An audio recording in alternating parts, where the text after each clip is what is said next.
there's many ways to look at social media, but one of the best is to just look at examples of how others do it. And let's start that with a slightly humorous look at social media in terms of donuts. If you're on Twitter, you would say, "I'm eating a donut." If you're on Facebook, you would say, "You like donuts." If you were signing into Foursquare, you would say, "This is where I eat donuts," or "This is where I get my donuts." If you were using the iOS photo app Instagram, you'd say, "Here's a vintage stylized photo of a donut." YouTube would, of course, be, here's a video of me eating a donut. Whereas on LinkedIn, you would point out that your skills are that you're good at eating a donut. And if you're using Pinterest, the online pin boards, you could say, "Here's a donut recipe," or "Here's a picture of a donut."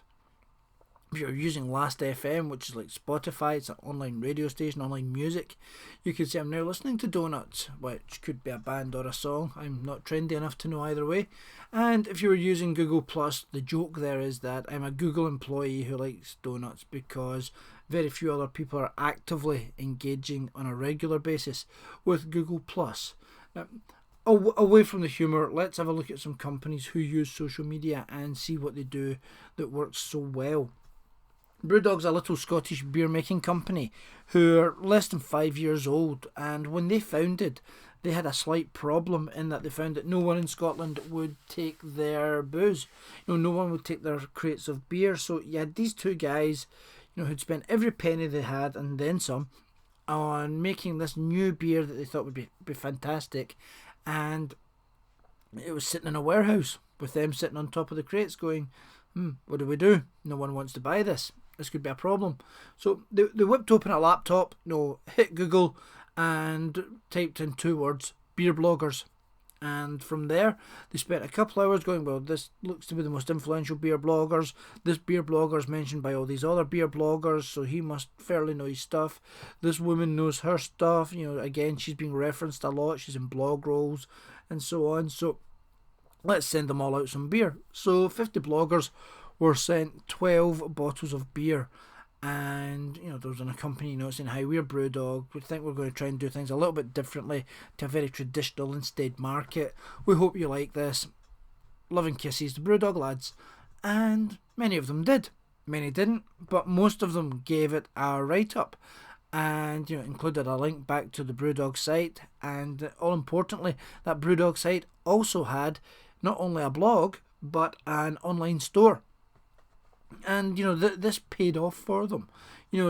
Last year, a turnover of 4.6 million, 46 staff, in numerous countries across the world. Number one market's the US, even though they don't have a presence there as such. It's all shipped from Scotland. Scandinavian territories are number 2 and the UK is number 3. And yet, ironically, Scotland is still their toughest market. And now they're trying to change that by opening up some bars in an era when everyone says, "Oh, you can't open bars," and they're saying, "No, we think we can make it work. We've done well making beers for people to buy online, to buy in Tesco's and so on. Now we're going to try and see if people want to buy direct," and it seems to be working for them so far. But what's the secret to all of this? It's not rocket science. It's beer making, which is a science, I suppose, but what they actually did was, there was nothing wild here. They did a bit of research, to see who they should be speaking to, and they spoke to them, and they stood out a little. They were creative, they were engaging, the ethos behind the brand gave them a bit of personality, and they were persistent. They didn't just let someone say, "Oh, we don't like you, that's it." To the people that didn't like it, they said, "Well, here's another beer we've made, we hope you like that."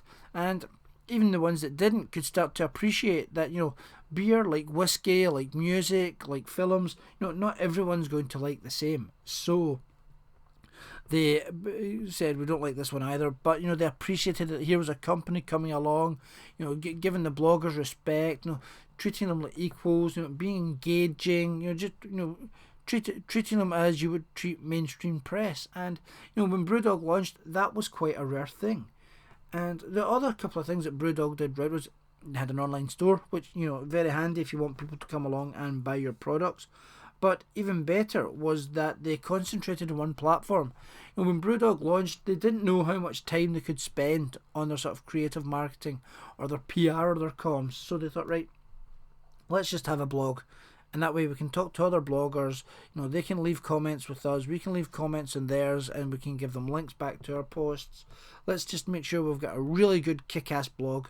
And that's what they did. They put some videos on it, but the emphasis was very much there on making it a good blog before they looked at doing Facebook, before they looked at doing Twitter, before they looked at anything else.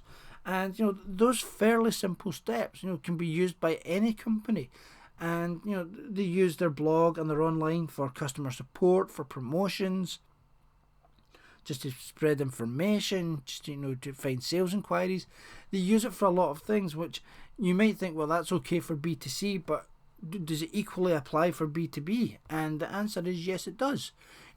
Pitney Bowes were fantastic on social media, and they show that not only can B2B companies use the power of digital engagement, any sort of department could use, this could be an accountancy department in a larger firm, this could be HR, there are things here that everyone can use. And Pitney Bowes services are relatively well known in the sector, mailing meters, direct mail, mail sorting, postage fund managing. I mean, without being rude to them, that there's nothing sexy here. This isn't a film, this isn't a whiskey company, this isn't a sports club, it's not a beer company, it's not a fast food chain, it's not a restaurant. There's nothing quirky here to this one. This is as dull and as traditional as you get. And I don't mean dull in a negative sense there, because obviously these sort of services are vital for many businesses, but at the same time, you would never class them as sexy and exciting. And one of the first things Pitney Bowes did was they looked at how people engage. And they discovered that depending on your age group, you either like to do phone support, or you like to by email, or you like to find out online by going to a community or a website or a frequently asked questions. And they thought, well, perhaps we should have a mix of these, to appeal to all our customer bases, but also, what benefits are there for this? What can we do if we bring all of these channels for all of these people into our customer service communities? What can we do? And it turned out there was quite a lot they could do. They could reduce call centre costs.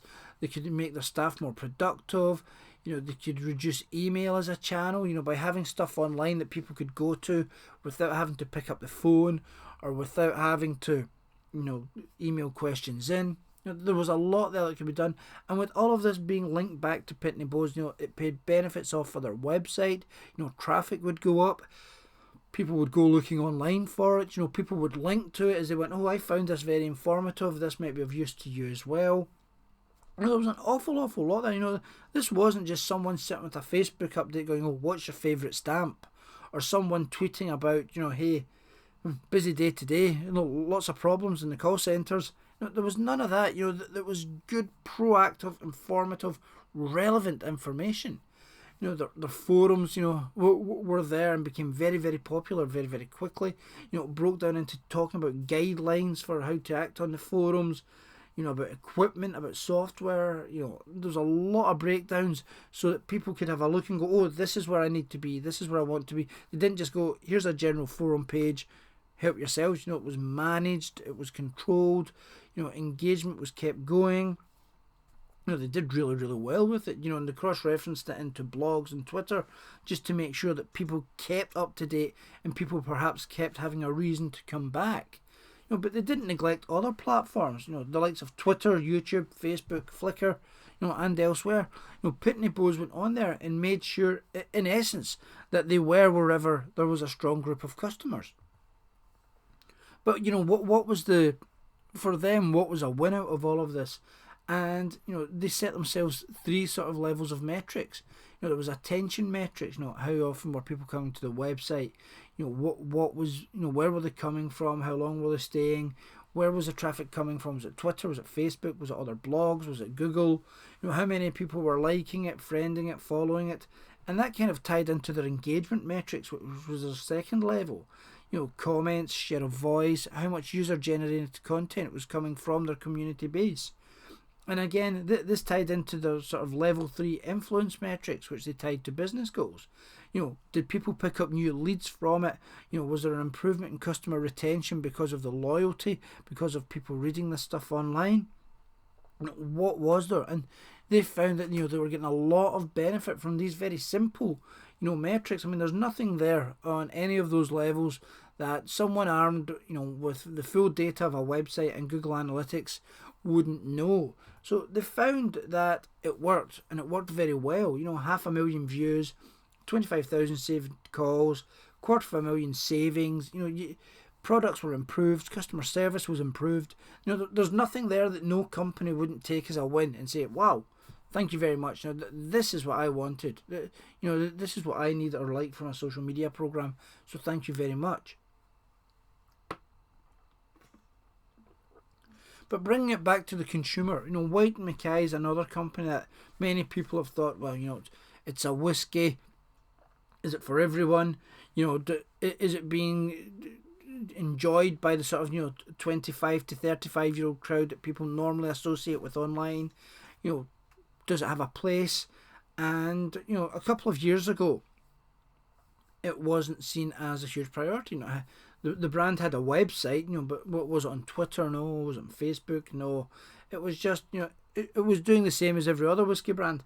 And then thanks to some bold PR and marketing moves by the teams, and they went for it. They said, right, let's dip our toes in and see what sort of results we get. And they did a couple of inexpensive stunts that paid off, and said, well, let's carry on. Let's look at perhaps having a blog. Let's look at perhaps having some YouTube video. Let's look at being on Twitter. And the one story that came out for the blog was this story of a bottle of whiskey that had been taken by Sir Ernest Shackleton on his 1907 expedition to the South Pole. And it had been mentioned in the press once, many years ago, and forgotten about, but it was well known internally. And so let's make that part of a blog series, make it part of a podcast series. And when it went out there, the bloggers loved it. The online community saw this story, whiskey from over 100 years ago, trapped in the ice, part of an attempt to reach the South Pole by an explorer, back when the world was a lot more unknown. And that just clicked so many buttons with people, and they loved it. And bloggers wrote about it, people tweeted about it, they mentioned it on Facebook. And then, as this buzz built up online, the press spotted it. Scotland on Sunday, BBC Scotland, The Telegraph. These guys spotted it, wrote it up, and put it out there again. Taking the material that was on the blog, taking the material that was in the podcast video, used that as the basis of their articles, and put it into the traditional press.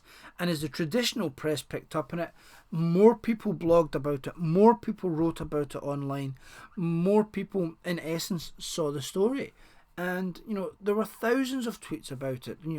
CNN ran podcast videos, more than 1,000 newspaper articles, more than 800 news website stories, at one point 349 blog posts, and that all started with one blog post and a podcast. Relatively simply done, relatively inexpensive to do, but the way it was produced and the way the story was told, as well as the fact it's a very good story, helped it go out there, and helped that helped there be demand for something, for people to go, oh, this is great, imagine what it'd be like to try this. People kept reading about the story, people kept saying, oh, when can this be a whiskey, when can we buy this? And eventually in 2011 people did get the chance to buy it, after sustained interest online. And that was fantastic. It shows you the power of online. When it's that, it shows how much people can be interested in something. They keep asking about it, they keep talking about it, but it also shows the role traditional press had to play as well. It was very much a win for both. Some people say it was a social media win, some people say it was a traditional PR win. I think most people would accept that both parts played a great role in communicating a great piece of a great piece of brand journalism. In essence, a great story that was the company's, and took it out there. But what is it that White & Mackay do that works so well?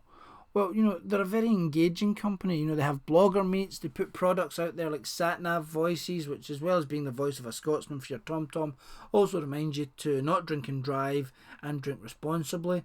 They visit tech firms. The master blender, Richard Patterson, as you can see in that video, popped into Twitter's HQ, just to say, hi, love what you guys do, let's have a dram.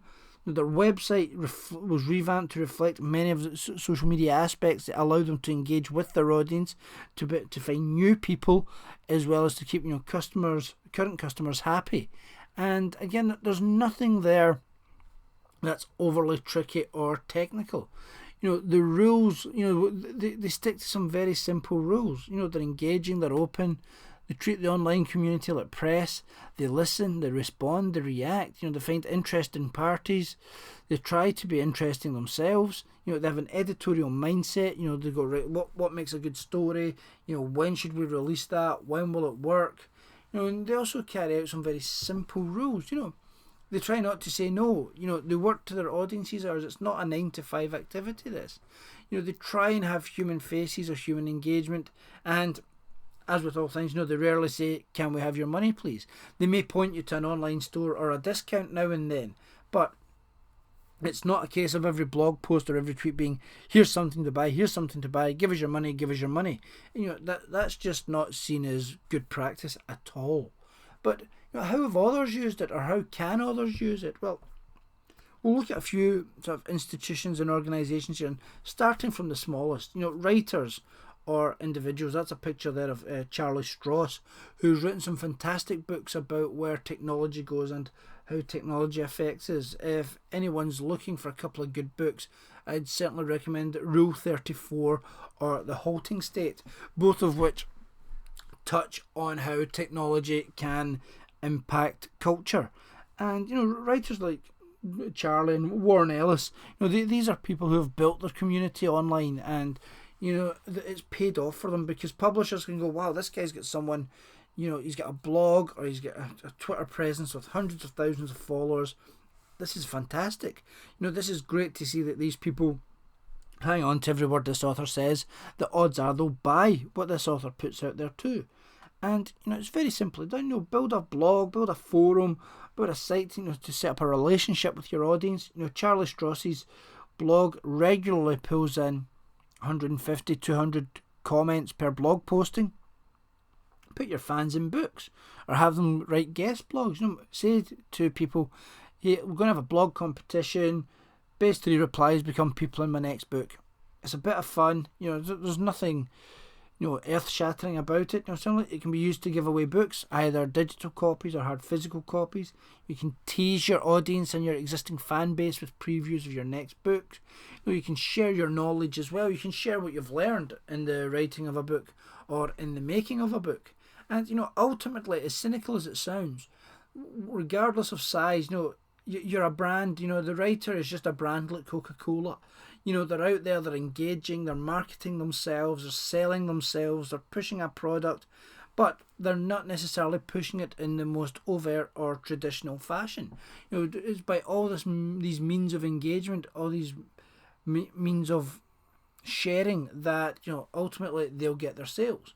And also for an author as well, it can be handy to tap into a community for knowledge, for writing something. At the other end of the scale, perhaps, from the one to the many, sports organisations, regardless whether it be football, cricket, F1, rugby, American football, or one of the million other sports that's out there, again, can all do a lot. They can pass on, there can be blogs with tips from staff, that doesn't necessarily need to be bosses and players. That could be the groundsman of a cricket club, for example, explaining how he keeps his pitch so well, how his grass so well looked after. It could even be the chef who looks after a football team, or a physio of a football team saying what they do to keep someone in shape. Live match reports, either in-house or having bloggers as press. Again, that's not a sort of controversial act. So there's nothing wrong there with thinking, hey, let's just treat these guys like we would treat the Wall Street Journal or the Daily Record. Can join communities, can either set up their own communities and forums or be part of ones where fans already are. And another very simple mechanic is a Q&A with fans. Just as say a football manager may speak with the press after a game, there's nothing wrong to have him say, right, Monday between 11 and 12, the football manager, the rugby coach, will try and answer as many questions via Twitter with a hashtag or on a blog page or through some form of live chat. There you go. And people will come back and engage. And again, you may want to, depending on the result of the weekend, you may have to be careful on that one. But again, the engagement would be welcome. You know, fans like to feel involved. Fans always feel as if they own a bit of a club or a bit of a community. So this is just a nice reward for them to, you know, further embed that relationship. And that can spin off, because if you get people investing that much into your club, I mean, it may well be that you use it to not only show off your main team, you know, your first team, you can show off your second team or your under 21s. You know, give these people prominence, and again, it gives fans, you know, a chance to embed themselves more with your club. They may only have ever followed the first team, but now they learn through the blog about the women's team or the juniors team, and they can follow them. You know, they can go and watch them. You know, again, spend more time, build more of a relationship with the club, so that ultimately, you know, when it comes to giving money, they give it to the club. You know, and again, a very simple mechanic for that is an online store. Moving away from sort of individuals, and even, you know, teams, football and sports and rugby teams are still made of individuals. Hotels are slightly different in that you get, again, pardon me, again, you can use them for mass promotion, and you can do a lot. But a hotel is essentially a big empty building. So how do you make a big empty building engaging? Well, it's not that hard if you think about it. For a start, you can use things like Groupon to boost quiet periods, but you just have to make sure that you're not giving away too much. You know, if you have, you know, people staying in February, for example, if you want to run a Groupon offer in February because it's quiet, you know, make sure February the 14th isn't part of your offer, because traditionally many places do well on Valentine's night. You know, why not have your chef do videos or blogs to show off the food that's cooked? You know, a recipe a week. Go, hey, this week we're going to be, this special at the hotel restaurant's going to be this. I'm going to show you how to make it. Why don't you have a try as well, but then come in and eat it here? You can monitor real time for reactions. You know, people are more likely to go online to moan than actually do anything else. So if you're monitoring for what people are saying about you, and someone suddenly moans about a problem in room 316, you can go up to room 316 and sort that out. And Hilton have done this in many parts, and some people find it a bit spooky, some people find it fantastic. And something else that people can find spooky or fantastic is this idea that the Hotel Roger Smith in New York has done a few times. Is if you phone up to take a room, you say, hi, I want to stay, coming in, you know, first 2 weeks in June. I say, not a problem, thank you very much. Are you on Twitter or Facebook or online anywhere, as well as, you know, having your email address and contact details? Yes, I am. I'm on Facebook at, or I'm on Twitter at, blah blah blah. And, you know, you forget about that, and come the time of you actually going to the hotel, they've been following you on Facebook, they've been following you on Twitter, and they see that you like, for example, say going to cocktail bars, you're going to New York to go to the Empire State Building and go and see a baseball game. And perhaps when you leave Glasgow, it's, you know, 10 below, pouring rain, and New York's having a heat wave. So you turn up and you check in at reception, and they go, hey, we saw from your Twitter stream and your Facebook account that you're going to, you know, the Empire State Building, and we saw the weather was terrible in Glasgow, so here's a couple of maps for the subway, here's 2 tickets for the Empire State Building, and there's a bottle of suntan lotion. And you're going, wow, you know, they've given me all these things for nothing, which perhaps only cost them buttons, but it's instantly personalised your relationship with them, because they've seen what you're up to, and they're giving you something to help make your trip more pleasant. You know, they've taken a bit of hassle out of your trip for you. And, you know, to some people that's fantastic, proactive customer service. Some people find it a little bit creepy that perhaps a hotel or a brand can be following you like that, and, you know, maybe not necessarily engaging with you, but seeing what you're up to. It's an argument. There's pros and cons to both sides of that argument, but I think this is a very, very good thing. Similarly, you know, you see now some hotels when they're having events, and they'll say a speaker for today is Joe Magoo, and they'll tell you where you can find Joe Magoo online. They'll say you can find him on Twitter here, on LinkedIn here, he has a blog here, and our event has a hashtag of whatever. So that you can talk to your speakers, you can engage in business relationships for events even before the event's happening. So you can actually make yourself stand out from the crowd before the actual day comes along, so that if you want to get a speaker's time or attention, you've got a good chance to. Other things that hotels and bars and also restaurants can do, is how to make a drink, how to do this, how to do that, how to make a margarita go on fire, or how to make whiskey and water separate, cocktail and food challenges, how to make something, or what's the perfect dish, or what's the perfect drink for. Sharing recipes, that's a very simple no-brainer. QR codes on menus, and again, if you do include QR codes, those lovely little barcode type blocks, make sure you tell people where they can get a scanner for them. All too often you see QR codes just dumped somewhere without any explanation of what it is. And a QR code in a menu could be, if there's a food dish, you could have a QR code for, here's a wine that goes with it, and here's our wine expert telling you why this red wine goes so well with this steak, or here's a QR code taking to a recipe for how this dish is made so you can try it in the home. And in essence, what you're doing with a lot of this is making your staff celebrities. You're making them prominent, and that's good because it's a human face to a hotel, it's a human face to a bar, it's a human face to a restaurant's kitchen. And just as well as you can promote chefs and bartenders, if you've got people coming to your hotel or your restaurant or other venue, you can promote them. If you've got a band playing on a Friday night, link to videos or audio of them playing all week so that people can get an idea to see if they like the band or not, and then come along. Always just be thinking of simple opportunities like that can bring in the punters. And this doesn't just tie to mainstream things like hotels, restaurants, sport clubs. There are B2B uses. We've already spoken about Pitney Bowes, but HR, legal firms, accountancy. There's so many things that people go online looking for advice for now.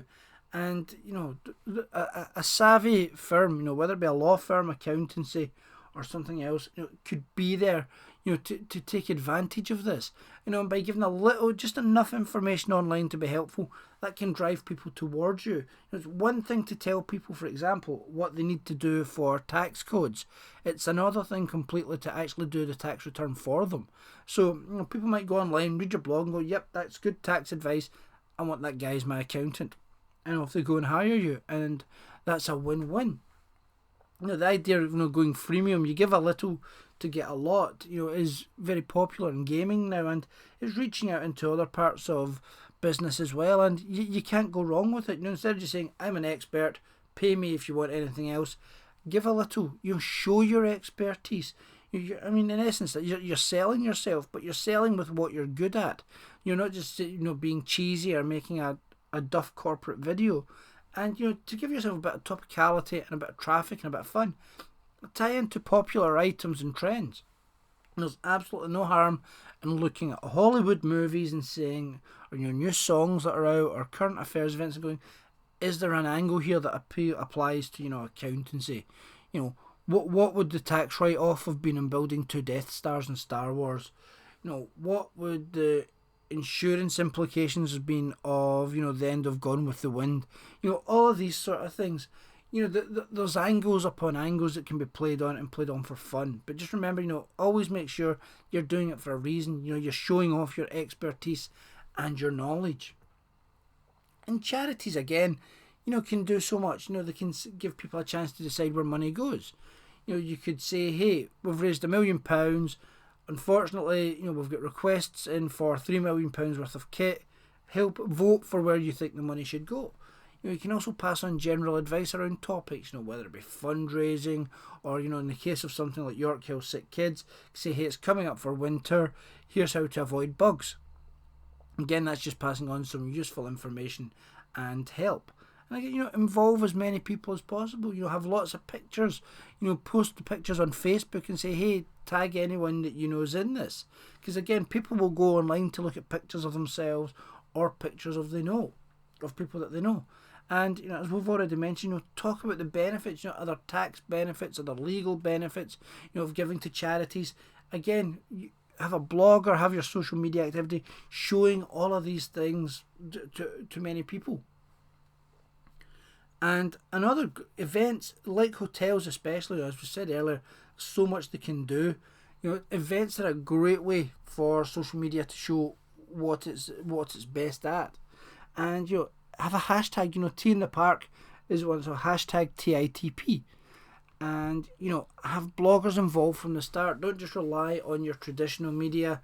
Provide multimedia. Give them downloads, videos, maps, apps, anything, MP3s, anything you can think of. If you've got an event, there's a lot you can do to make it just that little extra bit special, instead of just going, oh, we turned up, we saw some slides and we left. Can you give the slides away afterwards? If that's done as standard, can you give the slides away with audio? Can you give away some support? What is there? Can you give something pre-conference or pre-event? What? Just keep thinking about, what would you like? What makes a good event for you? Because the odds are that what makes a good event for you will probably make a good event for other people as well. And you don't necessarily need to do all of this by yourself. If it's an event that has exhibitors at it, or it's a conference, or it's a music festival, involve others. If other people have a social media presence, get them to tweet, get them to blog, have them as guest bloggers on your site. Post in their Facebook page, have them post in yours. There's a lot that can be done to break the back of this. You shouldn't have to sit in isolation thinking, oh, what do I do to make this event such a big success?